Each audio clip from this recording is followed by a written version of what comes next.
Linya na ba natin?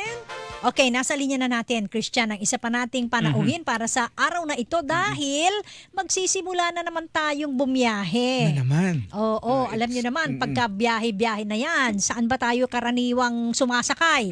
Eh di sa PITX. Dahil dyan, nasa linya po natin si Sir Jason Salvador, ang spokesperson ng Parañaque Integrated Terminal Exchange o PITX.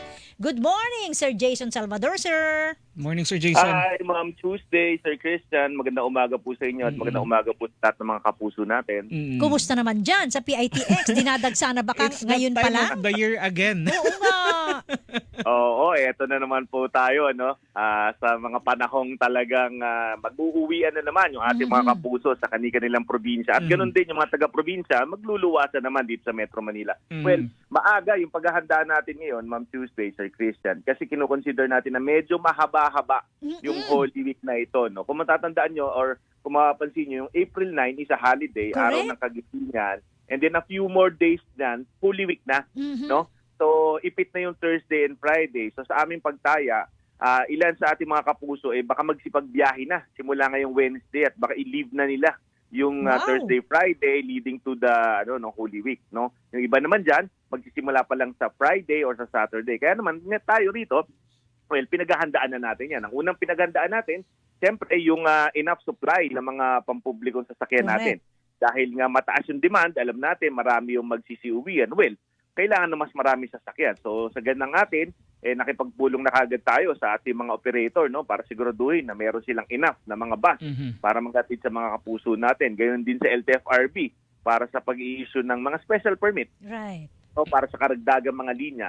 And then of course, siyempre nakipag-coordinate na tayo sa mga stakeholders natin sa gobyerno, particularly sa DOTR, sa LTO, sa LTFRB, sa SAIC at saan-saan, para tulungan tayo dito sa ating Holy Week Exodus na tinatawag. Alam mo, marami kasing moving parts yan, Sir Christian, Ma'am Tuesday, hindi lang yung pampubliko sa sakyan. Siyempre, kailangan natin isipin yung kanilang safety. Correct. Diba? Pag safety ang pinag-uusapan, dapat yung mga pampublikong sasakyan roadworthy. Meaning, ito ay may tamang nasa tamang Kondisyon. kondisyon, di ba? Yung gulong, yung busina, lahat ng aspeto ng bus na yan, dapat Preno. sinecheck natin. Preno, Mahalaga. importante, di ba? So kasama natin ng LTO dyan. So nagagawa sila ng mga inspection, para makita kung roadworthy yung sasakyan. Kasama sa roadworthiness, yung kanilang papeles. Di ba? Kailangan legitimate public utility vehicle sila, hindi ito mga kolorum. Kasi alam naman natin, pag kolorum, delikado mga kapuso natin dyan, kung saan dalhin, di ba? Tapos kung ma-aksidente, walang insurance. So yun yung binabantayan natin, di ba? Kasama sa May safety. tanong ako, sir. Yes, ma'am. Nabanggit na yung kolorum. Mayroon bang nakakalusot na kolorum vehicles dyan sa PITX o bawal na May bawal mga dyan? nagtatangka Paligid. sa mga paligid-ligid. Kasi, siyempre, pagka ganyang Holy Week na maraming tao, medyo may waiting time na, nasamantala ito ng mga enterprising nating kababayan. Paligid. Uy, kung nagmamadali ka, meron kaming van sa labas. Nandito sa kanto. labas. Hindi ka Ganon. napipila. Ganyan? Hindi ka napipila, huwag ka na maghintay, dito ka na, Pero So, delikado yun, Sir Jason. Well, delikado yun, Sir Chris. Unang-una, hindi mo nga alam kung totoong ihahatid ka niyan, kung saan man yung patutunguhan mo. Pangalo, pwede ka ma-hold up dyan, di ba? Kasi wala naman record dyan, wala kang nakapunta. Pangatlo, pagka nagkaroon ng wag naman sana, aberya, wala kang Habol. mahabol na insurance, di ba? So yun kaya iwasan natin to. Kaya lang, alam nyo, minsan yung mga kapuso natin, siyempre nagmamadali na, gusto na makauwi. Well, papatulan, di ba? Kaya Tsaka mas na-advise mahal. natin, wag niyong patulan, habaan ng pasensya, kung kaya, mag-book na maaga, bumili ng ticket na maaga, para hindi kayo maging biktima ng mga kodolum, Although, ito, despite na nagtatangka sila sa gilid-gilid, inuhuli natin to, katulong Yan, natin importante. LTO, ang SAIC, ang MMDA, nagmamanman yan sa gilid, pati doon sa loob ng terminal natin, meron nakikinig yan. Pag may nagalok, susundan, mahuhuli. At mahuhuli naman talaga. Well, sa mga magtatangka, napakalaki ng penalty nito, di ba? Bahala sila. So tawad ay iwasan na.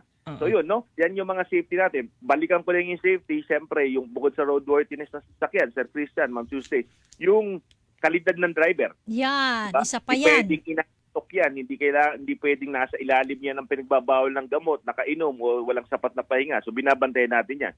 Sa ganyan, naggagawa tayo ng random drug test, breathalyzer test, and of course, binabantayan natin. Kunyari, 8 oras yung biyahe, may karelyebo ba yan? Yan. Diba? Makakapagpahinga ba yan? Baka naman sa gitna ng biyahe, lalo na't madaling araw, antokin, delikado po tayo. Obligado, Sir Jason, yung operator na Kapalitan. magbigay ng karelyebo, di ba? Dapat. Kaya nga binabantayan natin. Kaya lang, minsan, dahil napakadami nga nung bus na i-deploy, medyo numinipis yung manpower. Kaya minsan, isa na lang muna, kaya mo naman yan. Dapat hindi payagan. Kaya bantayan natin yun. Sir Diba? Jason, speaking of preparation dyan sa Semana Santa, dahil ito yung tanong namin lagi ito, ting ganitong panahon, ilan yung inaasahan natin na bibiyahe ngayong Semana Santa at saka kailan yung peak o yung pinakamarami ng dagsa ng pasahero? Well, sa pagtaya natin, we're trying to do our numbers. Kasi ngayon, on a regular day, Sir Christian, napakataas na talaga ng foot traffic natin dito sa PITX. Pero siyempre, tataas pa yan. So sa ating pagtaya, hindi bababa ng 2 million, around 2.3 million passengers, magmula sa April 9 hanggang sa pagbabalik natin after the Holy Week, kasi meron pa yan yung mga natitira doon. So around 2.3 million. Give or take, ang inaasahan natin. Ang pinaka-peak niyan is around Wednesday. Wednesday ng Holy Wednesday and Holy Thursday. Kasi karamihan sa mga kapuso natin, yung mga hindi makapag-leave, yung mga daily wage earners, siyempre, papasok pa yan hanggang the very last day. Diba? At magsasabay-sabay sa Wednesday, Thursday. So yan yung inaasahan natin peak. And historically dyan naman. Pero sa tingin natin, dahil nga medyo mahaba-haba yung yung bakasyon dahil may April 9, baka naman yung ibang kapuso natin mauna na. Oo, mas spread out. Hopefully, magkaganon. Para sa ganon, hindi naman talaga tayo magkaroon ng sobrang pagsisikip, hindi lamang dito sa terminal, kundi pati sa mga lansangan. Kaso yung mga ganong kahaba, masyadong mahaba yun sa gusto Jason. ng mga Para Pinoy sa yung, mga yung last minute. Oo, alam, sabi nyo nga. Tuesday, yung iba, magbabakasyon na ngayon, uunahin na nila, babalik na sila bago mag-Holy Week. May mga ganon din pa. Pwede. Papasok na ulit sila ng Holy Monday, Holy Tuesday, di ba? Holy Wednesday, di ba? Dalawang araw yun. May nagtatanong dito, pwede na daw ba online booking ng tickets para hindi na yung last minute last chance passenger? Pwede. Magtingin lang sila doon sa mga friendly neighborhood bus companies nila. Meron din naman tayo sa PTEX, Pero mas maganda, mag-online na sila. Kaya lang, alam mo, Sir Christian, for the longest time, while we are announcing this, na pwedeng online, alam mo naman ngayon, lahat digital na Correct. Karamihan, ito yung mga kapuso natin. Karamihan, gusto nila yung physical na ticket. Gusto nila pupunta sila doon. Gusto nila hawak nila yon para sigurado. Walk Well, in. you can't blame them, di ba? Kasi baka Exactly. naman mas scam sa online or whatever. Pero yun. Kaya, well, if they can afford to book early, online, di ba? Better. Para hindi ka, una, maubusan. Pangalawa, hindi ka umabot sa kasikipan. At saka yung haba ba ng pila? Pagka, Yes. yun yung iniiwasan mo di ba? Yung Oo. halos sawa ka na doon sa linya, paikot-ikot na. At di ba, online booking ka na lang. Tapos, tsaka mo Correct. nakunin yung ticket mo Pagdating doon. Oo. Kasi reserved ang ka problema na. lang, Oh. Ang problema lang, Ma'am Tuesday, Sir Christian, minsan, siyempre yung mga kababayan natin, tsaka lang nagkaka-budget pag malapit na. Sa Diba, alam bagay. mo yun? Wala namang extra talaga Yung iba sa atin, karamihan sa atin, walang extra. So, pagdating pa lang ng panahon na yun, doon pa lang may pambili, doon pa lang bibili. So, yun ang nangyayari. At saka, kung minsan, hindi pa nila sigurado talaga kung anong araw sila aalis. Tama. Isa pa yun, siyempre, may mga, yung kamag-anak nila, available na ba on that day? May magbibili na ba ng bahay sa Maynila? Papayagan ba sila ng boss nila Yun na makapag-absent nga. o makapag-leave? Kaya- So maraming factors na nagpe-play out dyan. Kaya lang, ang sinasabi lang natin sa mga kapuso natin, if you can afford it, di ba? Meaning, Yes. if the situation is right, better Correct. to buy your tickets early. Right. Pero Sir Jason, may nagtatanong lang dito, may mga dagdag ba na biyahe patungo ng probinsya dyan sa may PITX?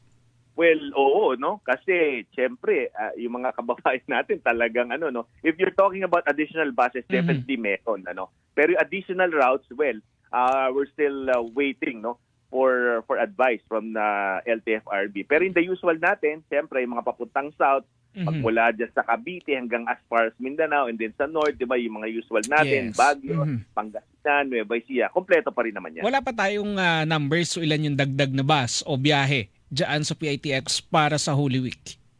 well, tumatanggap na ng mga application for special permits. No? Baka naman time na mag-issue ni LTFRB. Doon natin malalaman. No? Alright. Ang kagandahan lang, Sir Christian, as practice during several peak months, no? Ang LTFRB, nagpapadala sila ng tao sa ground. Para kunyari, may mga standby units tayo, no? Biglang tumaas yung demand sa Bicol, for example, kulang ng bus. Oh, okay, takbo ng Bicol to, issue ng special permit. Ganon. So, nakakapag-adjust. Kasi siyempre, iba-iba rin naman yung demand, no? Hindi mo rin masabi exactly to a science kung ilan, no? May estimate mo lang. So, ang maganda doon, very flexible, readily available, and then, of course, andyan yung tao, hindi mag-aantay yung mga kababayan natin na sobrang haba. Alright. Dahil nabanggit nyo ang demand, Sir Jason, magiging in demand ka mula ngayong araw Inunahan na nga namin ikaw eh.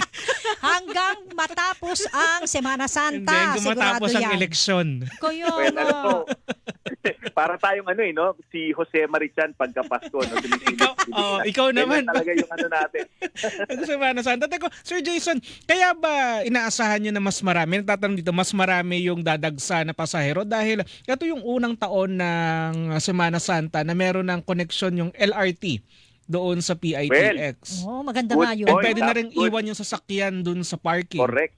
Good point, Sir Christian. No? Yes, oo. Pinactor in natin yan sa ating estimation. No? Kasi kung noon, baka magdadalawang isip pa yung mga kapuso natin, yan, layo naman ng PITX. Oo. Magta-taxi pa ako, pagbubus pa ako. Hirap pumunta doon. Dito lang ako sasakay either sa Cubao or sa Monumento or wherever. Ngayon, May feeling LRT namin, na. inaasahan namin, mas marami kasi nga napaka-convenient. Di ba ng Correct. LRT?